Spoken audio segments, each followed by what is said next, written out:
All right, welcome to the daily market recap for Wednesday, October 15th. In today's video, I'll be going over the action today of the indexes, the liquid leaders, industry ETFs, then end the video with long and short setups going into tomorrow, like I do with every daily recap. So if you guys enjoy the video, please leave a like and subscribe to the channel. And if you want my market takes throughout the trading day, along with the live stream at the open and any trades that I personally take, you can sign up for the Market Pulse Discord using the link in the comment section. Starting off with the NASDAQ, another chop day today, and kind of what I expect to continue to happen until we break either the top part or the bottom part of the range set on Friday. This was a major distribution bar after an acceleration phase.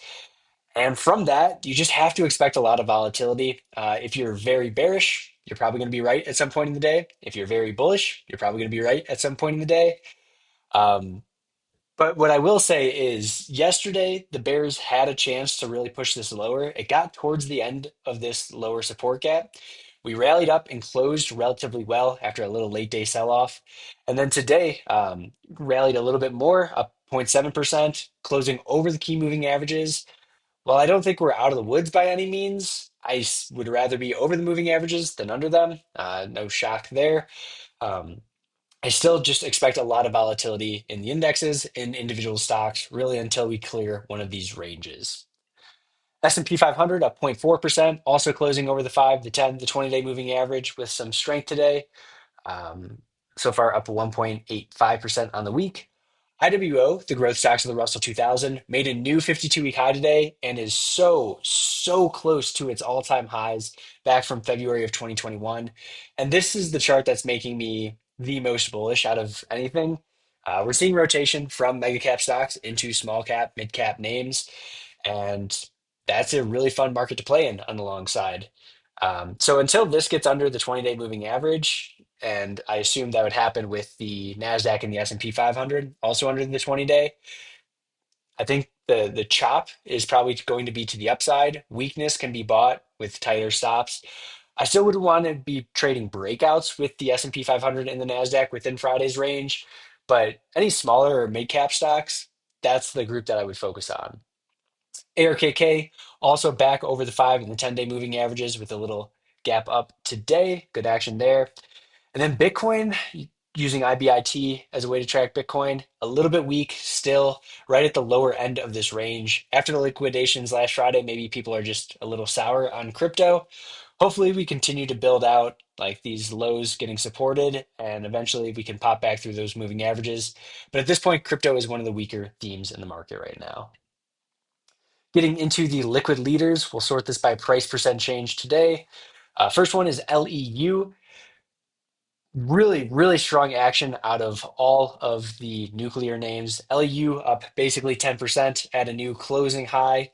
OKLO, which should probably be on this leaders list, but it has no revenue, whatever, um, made a new high, reversed, kind of closed down 1.5%. And then SMR, highest volume ever on the new all-time high and relatively strong close compared to like Oklo and the others.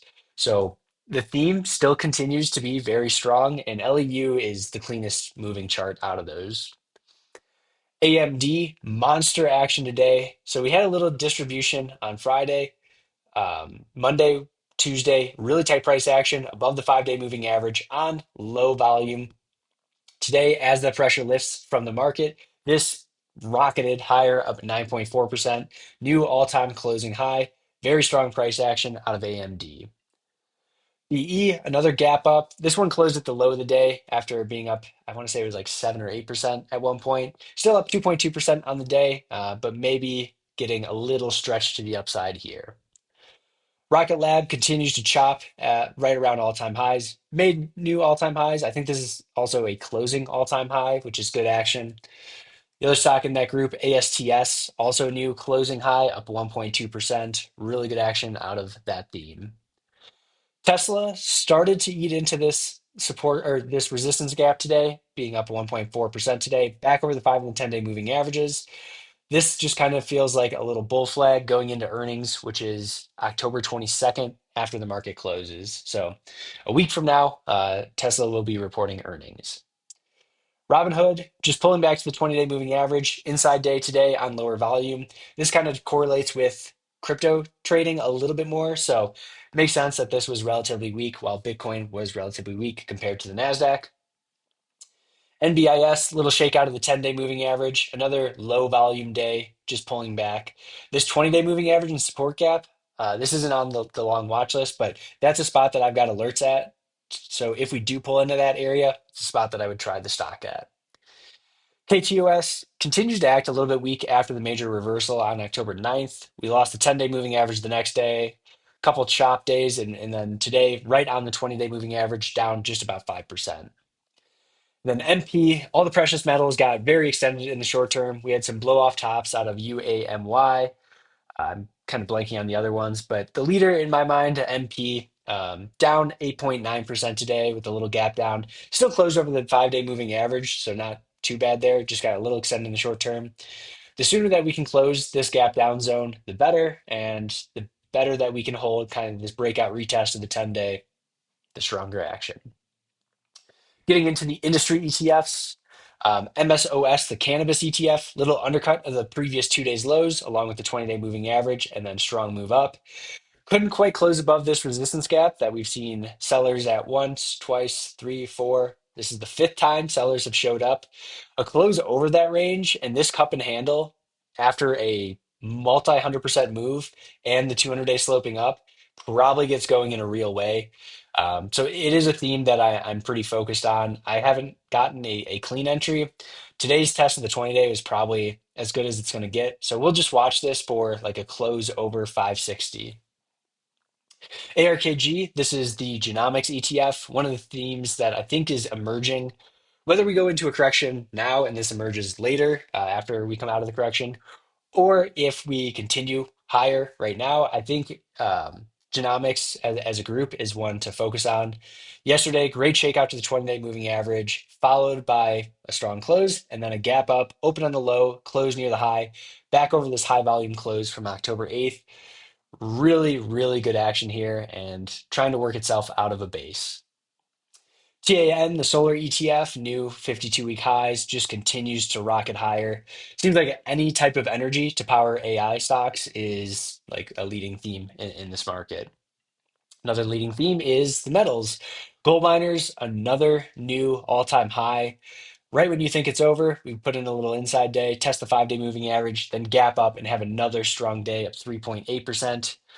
Biotechs, new 52-week high, huge move off the lows here, and another name that's coming out of a multi-year base. So anything like healthcare adjacent, whether it be genomics, whether it be biotech, whether it just be like the healthcare ETF, I think that's the next groups to focus on. I know like the metals and energy is super hot right now, but I think these emerging themes in healthcare are going to be the leaders in the next cycle. Semiconductors, nice gap up, reclaimed the 5 and the 10-day moving average. Nuclear theme, new all-time highs. Couple others to go over here. Retail, pretty good action. Closed right on the 50-day moving average again. Hopefully we can just build a higher low here instead of like this being the uppercut and failure of the moving averages. But we'll see. We'll take that day by day. Financials, I'm hopeful that this is also just like a 1-day shakeout. We start to build some higher lows and then we can get going again. If the market's going to continue higher, we definitely want financials on our side. And then cybersecurity, just a little bit of weakness today. Uppercut and fail of the 5 and 10-day moving average, closed back under the 20-day. Maybe this is just another higher low overall, but still some weakness in cybersecurity along with software, a close under the 20-day moving average. Maybe themes that money pour back into as we maybe take out Friday's range, but some weakness out of those two themes today. And then home builders, uppercut and failure of the resistance gap here. I hope this isn't just like a 1.5-day rally off the 200-day moving average. It would be nice if home builders started to perk up for the overall economy. We'll take that day by day. Before we get into the long and short setups, it is earnings season, so make sure you know when the stocks that you own or the stocks that you want to own report. TSM, the first semiconductor name, or at least the first major semiconductor name, reporting tomorrow before the market opens. IBKR after the close, and then just a bunch of banks and insurance companies the next couple days. Getting into the long and short setups, the first we'll go most liquid to least liquid. I actually found more long setups than short setups coming into today. We'll see if that actually has any follow through. First one, we'll go with NVIDIA. And this is less of a long setup that I'm interested in trading, but more as a market indicator. If we're in this like AI bull market, which I mean, I think factually we're just in an AI bull market, you would expect the kind of king of AI to not have a breakout failure and lose the support gap in the 50-day moving average. Today, we undercut that and reclaimed like basically right away. Really good action after the undercut of the support gap. This could just be a breakout retest. And in that case, that's awesome for the overall market. What I don't want to see is a close under the low today.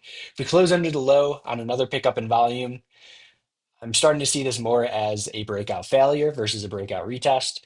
If we gap up and start rallying, start eating into this resistance gap, then great action.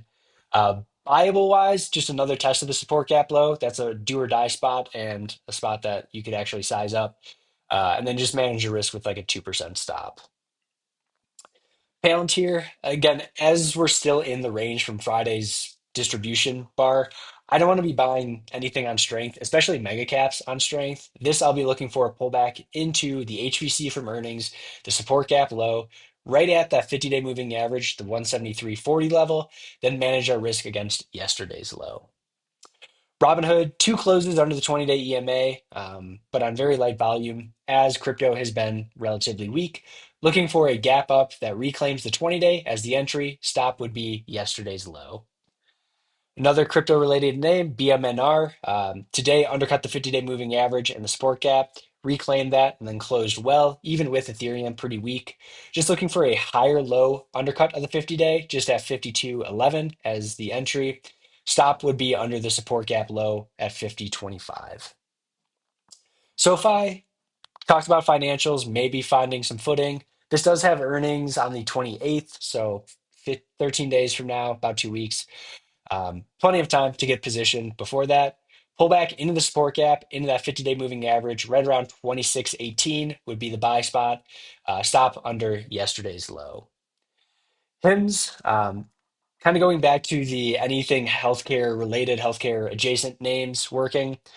This is a stock that just will not die. Like all a bunch of bad news coming out about the company, and we just keep putting in higher lows on the 200-day moving average. We built out this year-long base basically, and it's a name that when it starts to get moving, it can have massive, massive moves in just 3 or 4 days. Those are the types of stocks that I want to be trading. Yesterday, great undercut of the pullback lows of that support gap. Today, unfilled gap up, reclaimed the key moving averages, and took out the previous highs here. It is down a little bit after hours, which that's fine with me. What I would want to see is a gap down, kind of come back into the $60 range. And then as it builds out a couple higher lows intraday, retakes the daily view app, that would be my entry versus whatever the low of tomorrow would be. Joby, this one had an offering, unfortunately knocked me out. Then came into the 50-day moving average yesterday, along with, oh, I'm totally blanking on the other one. UFO. Not ASTS. How am I blanking on this name? What's the other kind of drone stock? Brain fart. Sorry. This is a live, not a live stream, but single edit. So anyway, Joby, really good action yesterday, up 8%. Little uppercut and fail of the resistance gap area, but on very low volume. Just looking for another higher low to build as we absorb that secondary offering into the support gap. That would be a good undercut of the 20-day moving average as well. So just looking for a pullback into the 1630-ish range, manage our risk against the 50-day moving average and yesterday's low. NET, we talked about how cybersecurity has been relatively weak. So the action today, lower volume, uppercut and fail of the resistance gap, isn't the worst thing in my mind. Definitely not a stock that I want to buy on strength, especially with a weak theme in a choppy market. but an undercut and rally of, or undercut and reclaim of the support gap low versus the 50-day moving average and yesterday's low would be the entry there. Unity, really nice move off the lows from 15 up to 45. First pullback under the 50-day moving average. We've rallied up, pulled back, and then put in a little gap up zone today. Undercut of that gap zone at 36.50 would be buyable versus the low of the pullback here. SATS, huge move up, very nice bull flag here, very tight action. Yesterday, undercut and reclaimed the support gap and the 20-day moving average. Today, extremely light volume. Just through today's high would be the entry, stop at today's low. PL starting to work on the high tide flag here into the 10-day moving average. Little gap up today as well, even though it closed weak. Just looking for an undercut and reclaim of the 10-day and the support gap at 1470 as the entry. Stop would be 3 or 4%. Not quite tight enough, or not, hasn't flagged out enough for the 20-day moving average to catch up to use for a stop. ACHR was the stock that I was thinking of, which had a perfect undercut and rally of the support gap yesterday under the 10-day, got going into new 52-week highs and then squatted a little bit. So that was the stock, similar to Joby. Potentially an emerging theme is those drone type stocks. So that's why I'm more interested in a pullback. Sorry about that. Pony. Anyone in the Discord knows I love jamming out to Pink Pony Club. This was a monster stock for me earlier this year, well, in September. Pulled back into the 20-day EMA, and I did cut it with the Chinese tension. But out of all the Chinese stocks, this one is acting the best. So if we go through that negotiation with China and things go smoothly, this name is probably going to take off even before then. We're building in higher lows above and a couple closes above the 20-day moving average. I would look for an intraday setup on this so I could keep my risk a little bit tighter. So just kind of over 2150 would be the entry. Then I could keep my stop at today's low and still size it relatively large.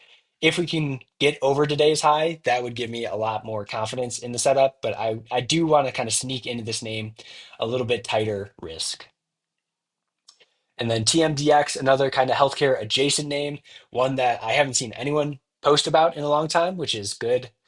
Um, Allows us to get some tighter risk entries. Big cup, kind of three waves of a handle down.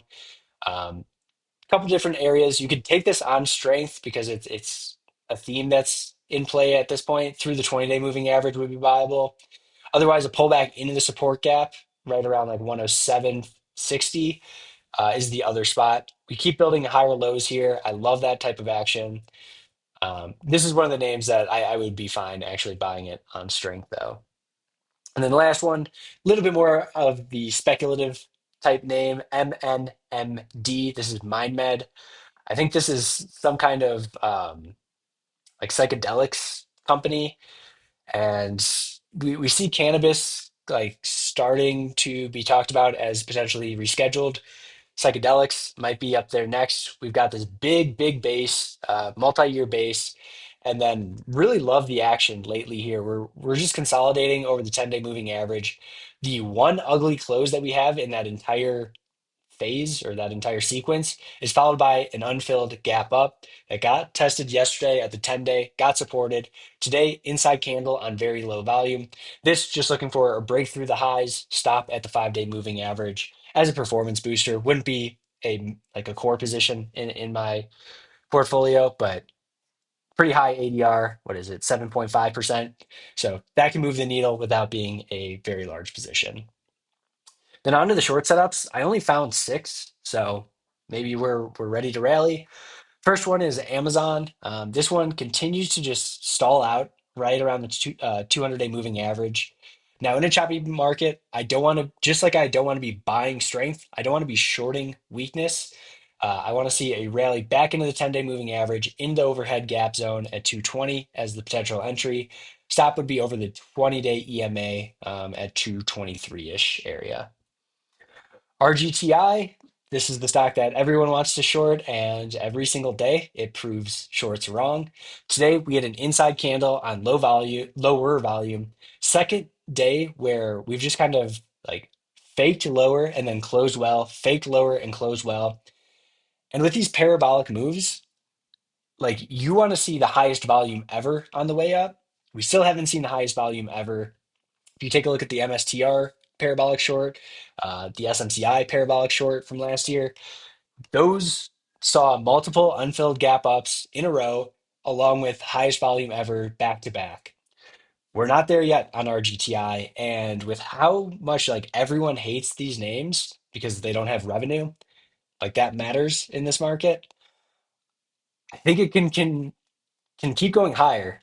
But what I would look for is a big gap up, like over 6%.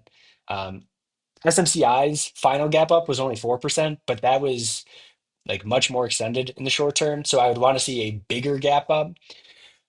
And then loss of the daily VWAP is going to be my entry as it goes from, um, or loss of the daily VWAP would be my first entry. As it comes through the opening price, that would be my second entry. And then as it comes through a green to red move, that would be kind of my third add-on. But I think it could have another like 25% bar like this before it's all said and done. God forbid if we can get up to $100. It's a crazy market. I don't know where this will stop. But every time people say, finally, quantum has broken to the downside, it's shown some strength at the end of the day. Now, I am short IONQ with the ticker IONZ, which is an inverse ETF. This one is showing relative weakness. And without a true blow off top, I want to be shorting the weakest names in, like the weaker names in the theme. This had a secondary offering. We had a unfilled gap down right after previous highs. So today, as it lost the daily view app like early in the day, that was my entry on the short. I'm still holding that position. So if RGTI does go through like a couple stages of like gap up and go before it tops, I probably will get stopped out of IONZ. But I want to keep that on just in case we do get like a gap down because the two ways that this is going to end is either a unfilled gap down that we have this churning price kind of between 53 and 57, and then we trap everyone that bought up here with a gap down, or we get that parabolic move. I don't really see a way where this just kind of like gently rolls over. Um, so two ways to play that. But again, if you're trading these parabolic moves, if you're trading any like super extended names, stay on the side of the daily view app. Everything good will happen on the side of the daily view app. I wouldn't be trading this long, but if you're like a day trader, sure. If it recaptures the daily view app to the upside, it's probably going to squeeze higher because all the people that are pouring into the short side are going to get squeezed out. And if you're shorting this and it drops below the daily view app, that's a sign that momentum is weakening. If momentum starts to pick up again and the daily view app is recaptured, you know there's a lot of shorts that are probably going to get squeezed out. So maybe you reduce some positions as it rallies higher. Just like you can't fight the intraday trend on this. And for me, I like to use the daily view app as my line in the sand. Another quantum name, QUBT. This is weaker than all three of them, but because I do most of my trading in my retirement accounts, there's no inverse ETF for QUBT, unfortunately. That's why I went with IONZ. But with QUBT, this is what I would be focused on, like before IONQ. Uppercut and fail of a resistance gap didn't make all-time highs, while RGTI and IONQ did. Rallied up into this gap down zone all the way down to the 20-day. Another lower high rally while RGTI is right at highs. Closed at the 5-day moving average. This just looking for a breakthrough today's low as the entry, and then stop would be over $22. MSTR, we've seen the weakness in crypto, and this is just extremely, extremely weak. Had its stage two uptrend, massive stage three top. So when this does start to break into stage four downtrend, which it could be getting into right now, this is going to head way, way lower. But again, we're in a choppy environment. We had a little bit of relative weakness with crypto. Maybe crypto then finds a bid as the market like continues to act a little bit stronger. I don't want to be shorting this on weakness. I want to wait for a little pop back up to the 10-day moving average in the gap zone at 315.40 as the entry. Manage risk against the 20-day EMA. Speaking of stage three tops into stage four downtrends, I kept the sport gap on here because I wanted to eliminate it with you guys. We've had MMYT on the short watch list for a very long time, and I think it's about time to roll over here. So from April 27th all the way up, massive stage two uptrend, about a, what was this, 400% move, huge stage three top, multiple failures at the 200-day moving average, lower high, lower high, lower high. Then a test of the 50-day, lower high, test of the 20-day, lower high, test of the 10-day, lower high. And now uppercut and failure of the 5-day and the support gap. We've closed below. We have no support below until $76. So at this point, just to break through the low would be shortable. I think it's probably going to trade very similar to SFM now after we took out the last support gap zone right at 133. That went all the way down to $98. So even though they're not fast movers, they should be pretty clean to the downside. And finally, DFDV. This has been on the short watch list for a while, just multiple lower highs in here. It has been putting in some higher lows. So at some point, like if it breaks over the key moving averages, I'm not going to be holding on to that on the short side. But through today's low would be the entry. We would want to see kind of a waterfall, a pickup in volume on that move, stop at today's high. So that's going to be the daily market recap for Wednesday, October 15th. If you guys enjoyed the video, please leave a like and subscribe to the channel. And if you want my market takes throughout the trading day, along with the live stream at the open and any trades that I personally take, you can sign up for the Market Pulse Discord using the link in the comment section. Have a great night, and I'll see you guys in tomorrow's video.